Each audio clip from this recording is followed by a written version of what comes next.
Hi, Gemini Sun and Rising. Welcome to your December 2021 Astro Update. It's Raina here. So, the month of December is like this big finale of 2021. And it's interesting because 2021 adds up to a 5 in numerology as a universal year. And 5 is a number associated with Mercury, with change.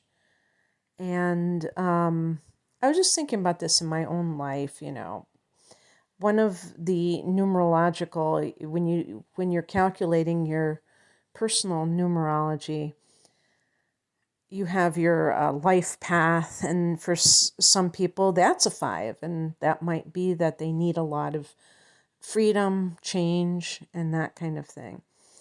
And I have a 5 in what there's different things besides life path. There is soul urge and that stuff, and I always get those. I'm an 11 life path, so it's worth looking to find out what your life path is, because some of you may have a 5 life path in addition to being a Gemini, and so you really thrive on change. December is a month that there's a lot happening, so it's perfect in a sense because we go out with a bang instead of like kind of a fizzle. And I think it's fair to say that things picked up in 2021 if you compare it to the year before, which was a 4 universal year and associated with Saturn versus Mercury.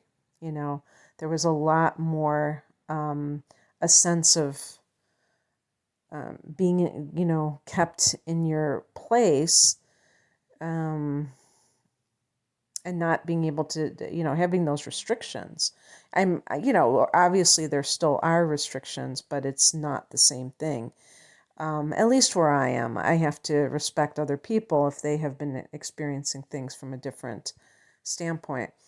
So anyway, we start the month with Neptune going direct. Neptune has been in its own sign of Pisces for almost a decade. And obviously this is a general reading, so when I am so specific about timing, it may not relate to you in every instance exactly. It might not play out, but it's just more of a generalized thing. But it did go into Pisces in 2012, and it will be in Pisces for several more years. I mean, it's only, I don't have that in front of me. Let's see. It's going to be at 20 degrees in December as it goes direct. So you can see it still has a long way to go. It's a generational planet. It takes a long time to go through each sign, like 15 years, maybe even a little bit longer if you include retrogrades. So Pisces for Gemini people is the career sector. So that's very interesting because Pisces, I said Pisces, Pisces, but Neptune in this particular transit, it has been there for years. And for some Gemini people, this can be accompanied by a sense of not having a real sense of yourself, of identity, And the first house we could look at as yourself as well. This is more of how you are perceived by the world, and it's your status, in other words. And sometimes the status can be kind of sketchy. In other words, people don't know what to make of you, or you have been keeping yourself in some kind of way, maybe secluded. Pisces rules the 12th house, Neptune rules the 12th house, and it's the house of, like monasteries and even hospitals and prisons are the 12th house. So if some people have been, and I'm not to make light of that, but some people may have been hospitalized for quite a long time, or even incarcerated and been out of the public eye. They don't know of that. And if you're listening for somebody else, this may be true for them. I'm covering all the bases here. I'm not saying you're all locked away somewhere, but that's almost like a metaphor or a symbolic for kind of having an elusive or secretive reputation. I don't know how else to characterize it. In other words, people might not be able to put their finger on you, but hey, when were they ever able to do that, right, Gemini? Because you do have this kind of chameleon-like persona as it is. So this may not really bother you all that much. As I was saying that, I could see like a Capricorn person pulling out their hair, but you might feel like, hey, whatever, I'm going to go with the flow. Because that's really what, when you have a prominent Neptune transit in one of the angular houses, like the 10th house, you are best suited if you go with the flow, because you can't make something happen with Neptune, because it's like a blob of jelly. It's not anything that, it doesn't have structure, and the 10th house is ruled by Saturn, which is all about structure. So it's really asking of you to kind of be open to what career means to you and be more altruistic and less in your ego. It could be an ego death too, where you just have to experience everything that was status related in your life just come crashing down around you. That sounds very dramatic, and it probably wouldn't happen that way, because that sounds more like Pluto than Neptune. But however that would come out, there's a spiritual upgrade there somewhere, because Neptune can be spiritual, but it can be as simple as wanting a more spiritual type of profession. So if you were in something, let's say you were in the stock market or something very materialistic, and you're like making this major shift, it can feel like an ego death, because it's like you were so tied into the amount of money you made that fed your sense of self, and now you're doing something that is like totally different. Maybe even like joining a monastery or some kind of lifestyle where you're not like even drawing a salary. You're just like getting room and board, and in exchange you're helping people in the community. I don't know. But when Neptune has been retrograding like half of 2022, the last half, you might have been disillusioned by something along these lines. You might have wanted to do something spiritual, and let's say you studied under a spiritual teacher and they showed their all too human colors, and that was very much a letdown. And these kinds of things happen more times than we're willing to admit, because people have the tendency to be quite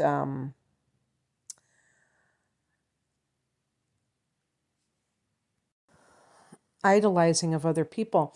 Actually, the 10th house can be authority figures and mentors. So that could have been somebody that you really looked up to in any field that's a mentor.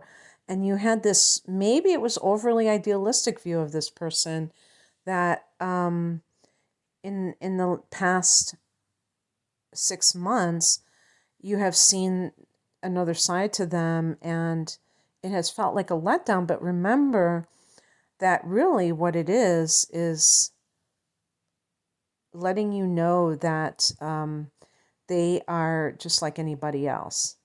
And we should never worship another person, because a lot of times that's just a projection anyhow. It's obviously we admire people that we think have wonderful attributes, and you can still admire this person if they have certain characteristics, even if they let you down in other areas. It's not either or. But now maybe you have worked through that. Now that Neptune is direct, you can move forward with a more mature type of attitude towards whatever this has been, where it's more balanced. It's not just like, in La La Land. On the 4th, we have a solar eclipse, the last one in the axis of Gemini and Sag, and this is at 12 degrees of Sagittarius, your opposite house. This is the house of relationships. And so a solar eclipse here can make things very acutely aware of the dynamics of a relationship, but also it can be like your coming out party in a sense, because this can be the area of public relations, and that might be some way that you are promoting yourself.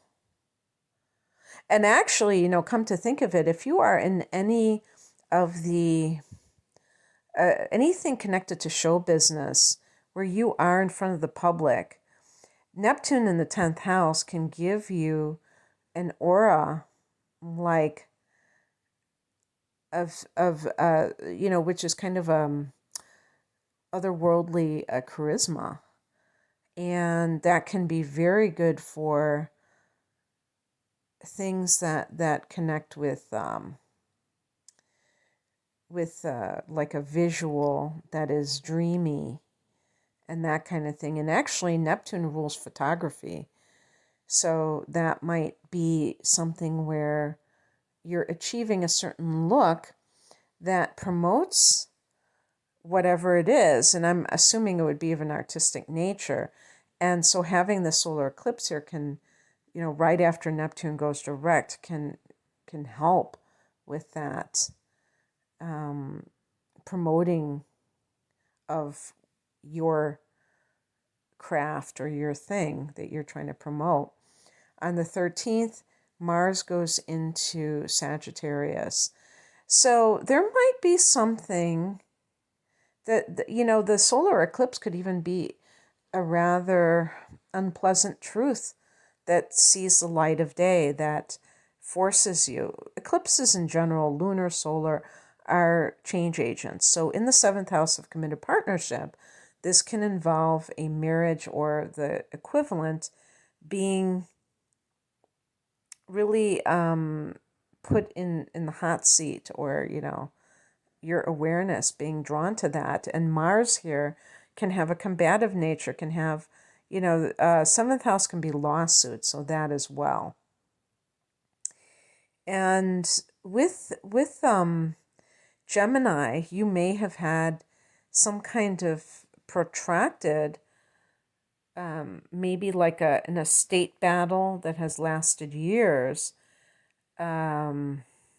because Capricorn is in your 8th house and you have Pluto there. And, I would even think something that is connected to perhaps a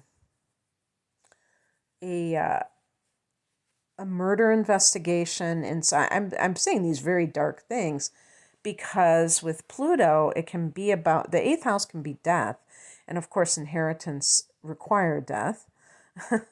But and this is, and by the way, I'm not saying anything that is happening specifically in December about a new death. This would be something that already happened. And the reason that I specifically said like a murder, or if it was something about somebody else's death that, involves money, like a lawsuit, like let's say it was medical malpractice, but there's a cover-up, one of those types of things. And the reason that I mention that specifically is because I can see a matter like that dragging on for years, where they're trying to cover up the hospital or what have you, and there's just like a long battle, and you hire other lawyers or you get whatever. So I'm just telling you that Mars is going into that area of the law on the 13th. And if you are involved in a relationship with somebody, be aware that Mars is going into that 7th house, because if you found out something particularly unpleasant about a partner, like maybe a secret coming out or something coming to the surface, the temptation may be to like kind of wage a battle. And you can do things differently, now that you know that it's on the horizon, because a lot of these, if the solar eclipse, for instance, was you found out your partner was cheating, which I don't even know if that would be. I always used to think of solar eclipses as being like very positive new beginnings, because it's like a powerful new moon. And then I was reading up more about it, and then having an experience with the Gemini new moon that wasn't very pleasant for me the day before it. It made me aware that, you can see things end even with the solar eclipse, because it's something like maybe just happening all of a sudden, and things like that. And by the way, don't get caught up in the exact date of the solar eclipse on the 4th, because it might manifest in November. It might manifest in January. But the point I'm trying to make is that if this were to occur, you probably would have had suspicions before then. And I kind of joke sometimes, if you're a Gemini and you have the moon in Scorpio, then suspicion is your middle name probably. So the point is that you don't have to get combative, because you already knew. You just found out that, this is the case. This is the truth. And the truth shall set you free if you allow it to. You don't have to, you can stay above the fray. Maybe somebody else is wanting to do something, start something up with you. You don't have to do that. On the same day, Mercury goes into Capricorn, so Mercury's going into the 8th house. So I wouldn't be surprised if there's some kind of like, maybe they're trying to reach a settlement with something and they want you to sign a contract, and this is a very tricky area with other people's money, and I'll get to that in a minute, because you're going to have a Venus retrograde here. And so there might be some kind of delay with money, or, again, infighting. This could be within the family. This could be with, if you were married or you're about to get divorced with in-laws and that kind of thing.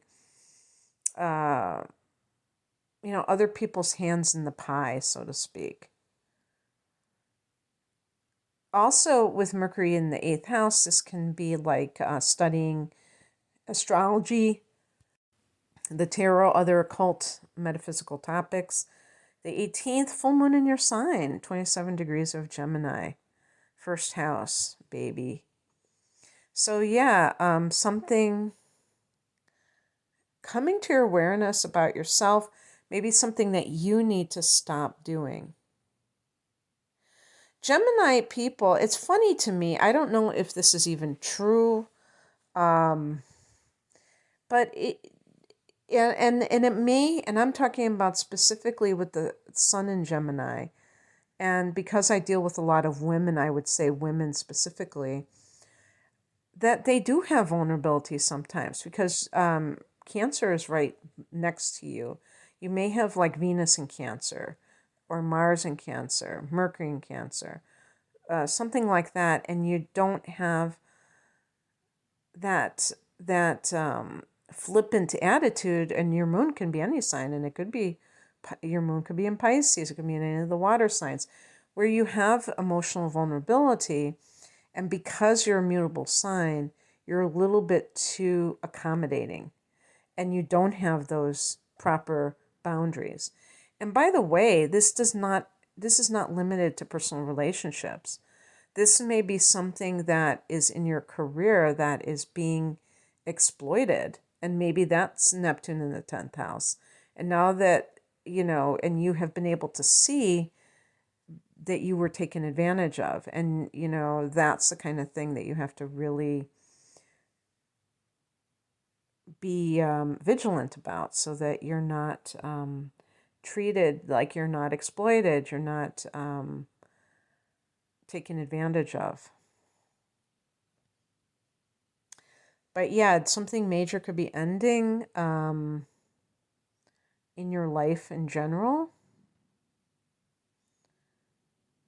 The very next day, on the 19th, Venus goes retrograde, 26 degrees of Capricorn. So, that's going to be in that 8th house, and that is a house of shared resources. So it is a money house. Venus is the ruler of not only the 7th house of committed partnership, but the 2nd house of earned income. So it does have a connection to money. And so there might be some kind of something that has to be dealt with. And this could be from the past. And maybe this is some kind of an estate matter. In some cases, something may arise that shows that there was deception, or someone hid something that had to do with the estate, and you're only finding out about it now. Venus is going to go direct at the end of January. Venus is a fast-moving planet. However, because it's very powerful when Venus stations retrograde and direct, it's like time standing still. And if you look at an ephemeris, you will see that it will, I was going to say getting stuck on stupid, but it's not stupid. It's just on a particular degree that it's turning retrograde or direct. And it will stay at that degree for weeks at a time sometimes, depending on what planet. I'm talking about all planets do this. But it prolongs the transit in that house, and Venus is going to be in Capricorn until March. So that is really unprecedented when you think that Venus only has like a 3.5 week transit through a sign, and now we're talking about several months. So that can be significant in the early part of 2022, that this is affecting this area of money that you share with other people, because January 2nd, you're going to have a new moon here. So you're going to start out the year with a new moon in that 8th house. On the 21st, you have the winter solstice, or we can just say the solstice. I wish I could just say winter solstice, but that would be excluding half of the hemisphere, or half of the world. Actually, hemi means half, so that was a, what do they call that? That was redundant, I guess we'd say. So this is a powerful period, power period. The change of the seasons are all cardinal signs. And cardinal signs are all about movement and action. So it's about things kind of, taking root, or I can't think of the proper thing, maybe because it's the morning, but things just, maybe the pace picking up in general, and this is in your 8th house, so maybe matters will start to really get going in that area. And then on the 28th, Jupiter goes back into Pisces. It was, briefly there earlier in the year. And this is your 10th house of career.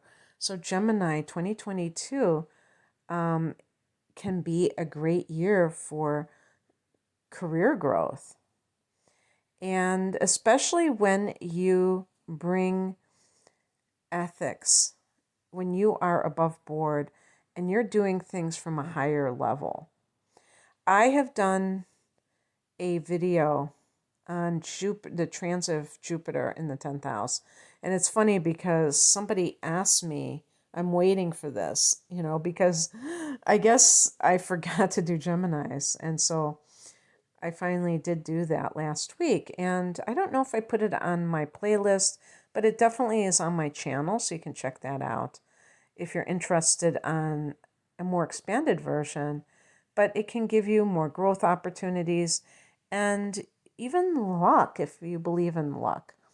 Being at the right place at the right time, meeting the right person who can help you, because 10th house, again, are authority figures, people in positions of power, that if you rub shoulders with the right person, it can open doors. Okay, that's what I have for you, Gemini. I hope that this resonated. If you would like a personal reading, the link is below. Take care. Bye.